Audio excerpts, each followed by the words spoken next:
चाहिँ हाम्रो बिओ to बिओ transfer अन्तर्गतको तेस्रो टाइप्स हो र यसमा चाहिँ हामी मृतक व्यक्तिको नाममा रहेको सेयर चाहिँ आफ्नो नाममा कसरी ट्रान्सफर गर्ने त्यसको बारेमा चाहिँ कुरा गर्न गइरहेको छौँ।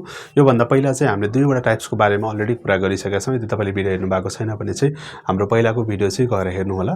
त्यसमा चाहिँ हामीले एउटा बिओ टु बिओ अन्तर्गत रहेको फर्स्ट टाइप्सको बारेमा कुरा गरेको थियौँ, जुन एउटै व्यक्तिको नाममा रहेको दुईवटा डिफ्रेन्ट डिम्याट एकाउन्टबाट चाहिँ एउटामा ट्रान्सफर गर्ने, अर्को चाहिँ एउटा फ्यामिली मेम्बरको नाममा रहेको सेयर चाहिँ ट्रान्सफर गर्ने। अब चाहिँ थर्ड चाहिँ एउटा डेथ व्यक्ति अथवा मृतक व्यक्तिको नाममा रहेको सेयर चाहिँ आफ्नोमा कसरी ट्रान्सफर गर्ने त्यसको बारेमा चाहिँ कुरा गर्नेछौँ।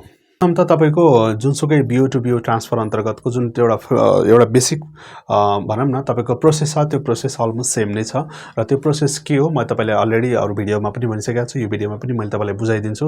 त्यही नै हो, DP1 मा जाने, DP2 मा जाने र CDSC मा जाने। DP1 मा गएर तपाईँले बिओ टु बिओ फर्म लिने, लेटर अफ एक्नोलेजमेन्ट लिने र DP2 मा गएर त्यसलाई भेरिफाई गर्ने, त्यहाँबाट लेटर लिने र त्यसपछि चाहिँ लगेर क्लियरिङमा बुझाउने र बुझाउँदाखेरि चाहिँ एउटा सर्टेन चार्ज तिर्नुपर्छ र त्यसको स्लिप चाहिँ त्यसमा अट्याच गर्नुपर्ने फर्ममा र यसरी तपाईँको ट्रान्सफर हुन्छ। तर मृतक व्यक्तिको केसमा चाहिँ अलिकति फरक हुनसक्छ, केही एक्स्ट्रा डकुमेन्टहरू तपाईँलाई चाहिन सक्छ सेयर ट्रान्सफर गर्ने बेलामा। त्यो चाहिँ हामी चाहिँ यो भिडियोमा डिस्कस गर्छौँ। यहाँ हेर्न सक्नुहुन्छ बिओ टु बिओ ट्रान्सफर अन्तर्गत सेयर ट्रान्सफर गर्दा उस्तै छ, तर केही अन्य कागजात के छ भने एउटा चाहिँ डेथ सर्टिफिकेट चाहिँ चाहियो है। तपाईँले ट्रान्सफर गर्ने बेलामा चाहिँ मृत्यु प्रमाणपत्र चाहिँ तपाईँसँग अनिवार्य रूपमा हुनु पर्यो। जो व्यक्ति मृत्यु भएको छ उहाँको चाहिँ अनिवार्य रूपमा तपाईँसँग सर्टिफिकेट हुनु पर्यो। त्यो भएपछि बल्ल तपाईँले सेयर ट्रान्सफरको काम चाहिँ अगाडि बढाउन सक्नुहुन्छ। त्यसपछि अर्को चाहिँ के छ भने मृतक र हकवालाको नागरिकताको प्रतिलिपि यो चाहिँ नै हाल्छ तपाईँलाई हैन। अर्को चाहिँ नाता प्रमाणितको प्रतिलिपि हुनु पर्यो। त्यो व्यक्तिसँग तपाईँको के नाता पर्छ त्यो चाहिँ प्रमाणित गराउनु पर्यो तपाईँले।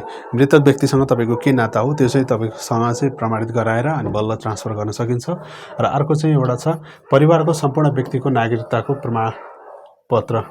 अब यो चाहिँ तपाईँलाई लाग्यो होला हैन, ट्रान्सफर गर्ने चाहिँ एउटा व्यक्तिको नाममा अनि जसकोबाट गर्नुपर्ने त्यो मान्छे डेथ भइसकेको छ, मितिसकेको छ र अब यो अरू मान्छेको चाहिँ किन नागरिकता चाहियो भनेर है। यो चाहिँ कस्तो छ भने एउटै परिवारको व्यक्ति भए त हैन, भए पनि चाहिँ सबैजनाको मन्जुरीनामा एकदमै इम्पोर्टेन्ट हुन्छ र त्यसको लागि चाहिँ यहाँ लास्टमा यहाँ छ नि हुने अन्य हकवालाहरूको मन्जुरीनामा पनि चाहिन्छ र त्यो परिवारको जो हुन्छ नि सबैजना उहाँहरूको मन्जुरीनामा चाहियो र उहाँको नागरिकता चाहियो। यो सबै डकुमेन्ट छ भने तपाईँ बल्ल गएर मृतक व्यक्तिको नाममा रहेको सेयर चाहिँ आफ्नो नाममा ट्रान्सफर गर्न सक्नुहुन्छ। त्यति गाह्रो काम पनि छैन, तर तपाईँले प्रोसेस चाहिँ बुझ्नु पर्यो र प्रोसेस चाहिँ अलमोस्ट बुझिसक्नु भएको छ। चाहिने डकुमेन्ट चाहिँ तपाईँ रेडी राख्नु पर्यो र त्यसरी चाहिँ गर्दा सक्नुभयो भने चाहिँ तपाईँले मृतक परिवारको नाममा रहेको सेयर चाहिँ इजिली आफ्नो नाममा ट्रान्सफर गर्न सक्नुहुन्छ। तर है हाम्रो तीनवटै प्रोसेसमा चाहिँ के छ भने हामी क्लियरिङमा जाँदाखेरि चाहिँ सर्टेन चार्ज तिर्नुपर्छ। यसमा पनि केही चार्जेसहरू तपाईँलाई बुझाउनु पर्ने हुन्छ, सबैको फरक छ। र मृतक परिवारको नाममा रहेको सेयर यदि आफ्नो नाममा ट्रान्सफर गर्न खोज्दै हुनुहुन्छ भने त्यसको लागि चाहिँ चार्ज चाहिँ यस प्रकार रहेको छ। तपाईँको यहाँ 1 लाख सम्मको चाहिँ यदि तपाईँ सेयर ट्रान्सफर गर्न खोज्नु भएको छ भने टोटल अमाउन्टको चाहिँ 1 लाख बराबरको सेयर छ भने पेड अफ क्यापिटलको भने त्यसको चार्ज चाहिँ 0.5% तिर्नु पर्यो है। 0.5% चाहिँ यहाँ हेर्नु है, 0.5% तिर्नुपर्छ अथवा 25 rupees which over is higher. 0.5 अथवा ₹20 यो दुईटामा जुन बढी हुन्छ त्यसलाई चाहिँ मान्ने गर्छ हैन, मानिन्छ। त्यो यो दुईटामा चाहिँ तपाईँको कुन बढी हुन्छ त्यसरी चाहिँ मान्छ।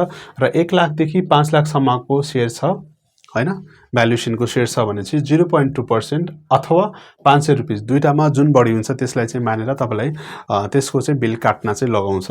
त्यसपछि चाहिँ 5 देखि 10 लाखसम्मको छ भने चाहिँ 0.15% अथवा 1000 रुपैयाँ चाहिँ छ यसमा चाहिँ जुन बढी हुन्छ।